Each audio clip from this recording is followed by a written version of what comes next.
তো হ্যাঁ গাইস, আজকে আমার মোবাইলের ডিসপ্লেটা একটু ভেঙে গিয়েছিল, তার জন্য আমরা সব বন্ধু মিলে এনজয় করতে করতে চলে যাচ্ছি বাস স্ট্যান্ডের দিকে। শালা এই রাস্তাতে যেতে যেতে শালা এখানে যা বাম্পার দেখছি, শালা গাড়িটা ওরা ক্যাচাং ক্যাচাং করতে করতে পার করে নিয়ে যাচ্ছে। তো যেতে যেতে এই মোটা ভাই বলছে, শালা আমাকে একটু দে, তোর হেলিকপ্টারটা চালায়, অনেকদিন চালায়নি। আমি বলছি তাই নাকি রে শালা, লে তাহলে আমার হেলিকপ্টারটা একটু চালা। তো ও আবার এমন জোরে হেলিকপ্টার চালাচ্ছে, শালা এর মনে হচ্ছে উড়ে দিছে, এর রকেট চালাচ্ছে।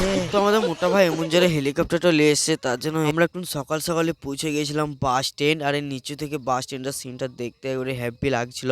বাস স্ট্যান্ডের নিচে থেকেও সে লাগছিল, আর ওপর থেকেও একবারে হেভি লাগছে। এটার জন্য তো বলে যে কান্দি। তো বেশি গল্প না করে চলো আমাদের ফোনটা আমরা দিয়ে দিই দোকানের কাছে, আমরা দোকানের কাছেই চলে এসেছি।